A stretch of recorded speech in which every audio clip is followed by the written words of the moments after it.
I'm going to walk through troubleshooting your fuel system, which is basically gas in the tank getting to the carburetors, and mostly focus on carbureted bikes for now. Fuel injected is slightly different.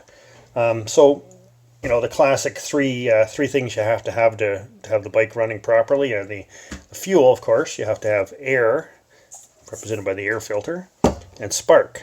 So we'll put those aside for now, the filter, the air, and the spark, and we're concentrating on the fuel. First place to start is the fuel tank itself. I mean, is there fuel in the tank? I mean, that's pretty obvious, but you got to check that. You maybe have really old fuel too that's evaporated a bit or leaked out, and just give it a, you know, fill it up, and then or half fill it, whatever you want. If you're having problems starting, especially, check the tank first. Second place to check is the petcock, which is here. Check to see that it's actually on instead of off. They don't make these really obvious. I mean, sometimes it's the position of the handle itself with the word, like that says off, but sometimes it's there's an arrow on here pointing to the word, so it's not standard. It's very confusing. So check your manual, make sure you got it the right way. I mean, it just happens, especially if you're used to sitting on the bike and looking down. And you know, you may say, "Oh, that looks right," but when you're off the bike and looking at it, it may just not click with you. So, pretty obvious one, but just make sure that it's on. The second thing is, if the petcock is feeling really stiff, it wouldn't hurt to throw some Marvel mystery oil in the gas tank, a little bit, and that'll help lube this up.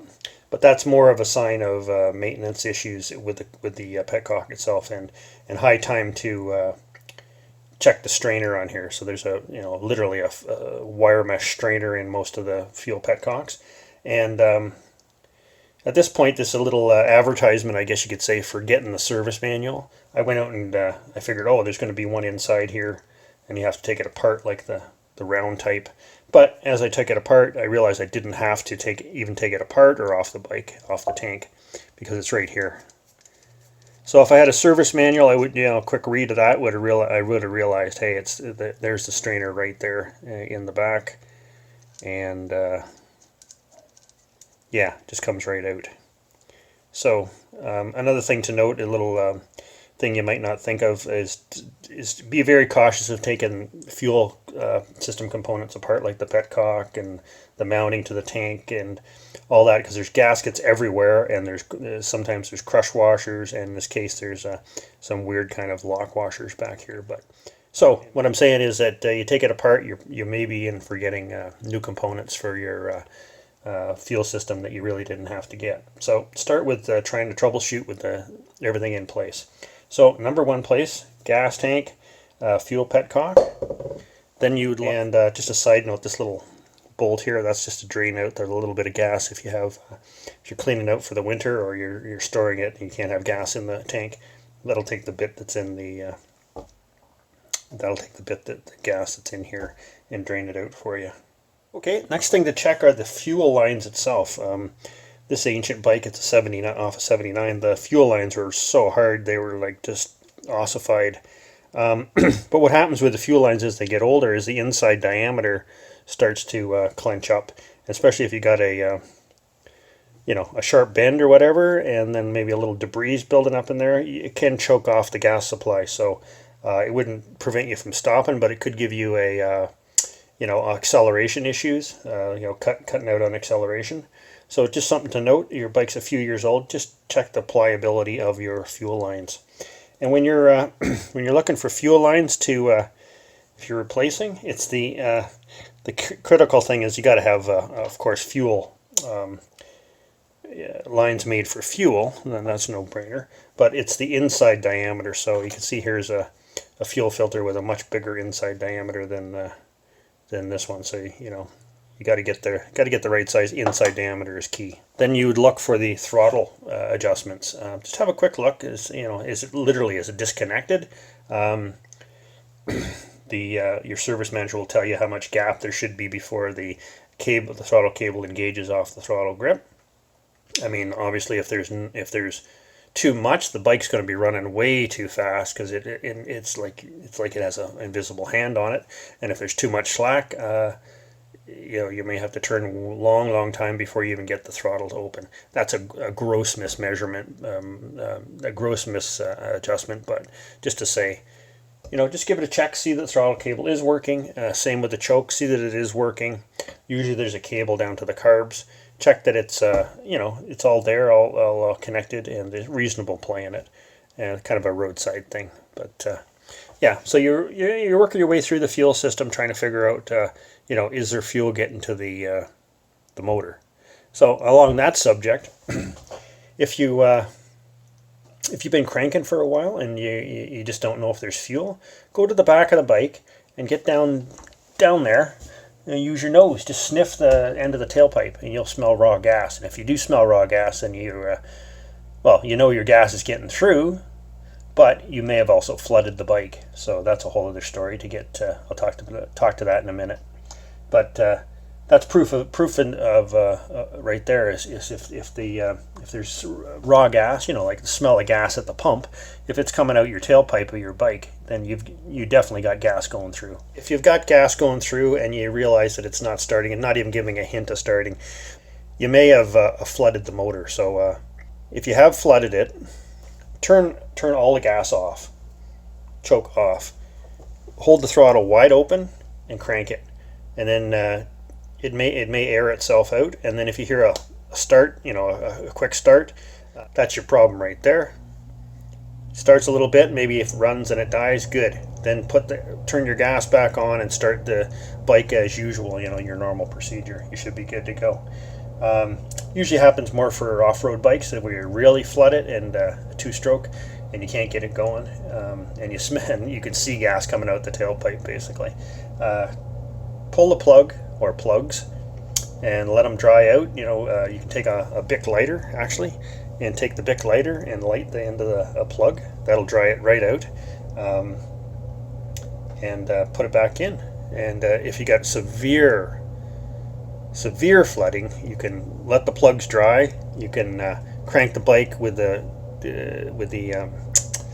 ignition off and just cycle the cylinders up and down and get that flooded, get that gas and all that stuff out of there. And then when you get your plugs ready to go, put them back in, try again.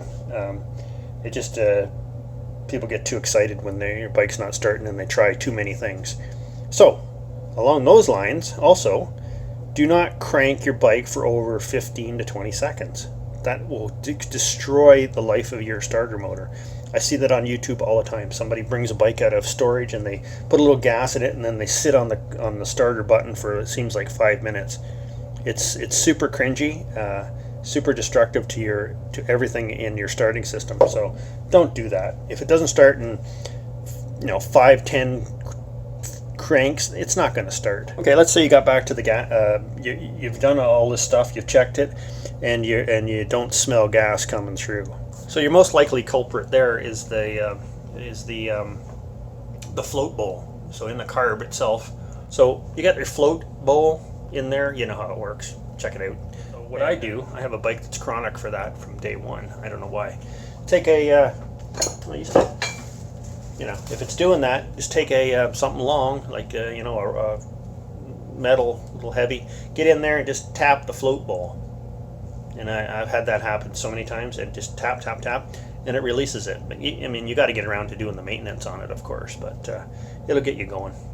The other side of that coin is if there's gas floating out and just gushing out of the carburetor in the overflow, you got a float bowl that's stuck open. So you can do the same thing. You can tap it, but if it's stuck open, there's less chance you can fix it by tapping it. So that about wraps it up. Wanted to mention a few other things. There's a condition called vapor lock. That's in the gas tank itself, usually caused by differences in temperature, sun beating down on your gas tank being cold liquid in it. You'll notice that possibility of happening when you open your tank and hear a whooshing sound. That's the air equalizing between the gas tank and the outside.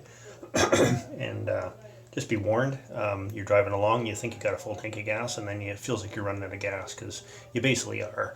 there's no gas flowing because it's locked in the fuel tank. So that could either be just a poor design from the manufacturer where the gas tank isn't vented at all, or the vent, whether it's a mechanical or a hose or something, is not functioning correctly. So I've had that happen a couple times, quite a few times actually, dirt bikes and street bikes. Just along the line of maintenance, it's a good idea to throw in some water absorbing gas line treatment. We call it antifreeze, gas line antifreeze in Canada.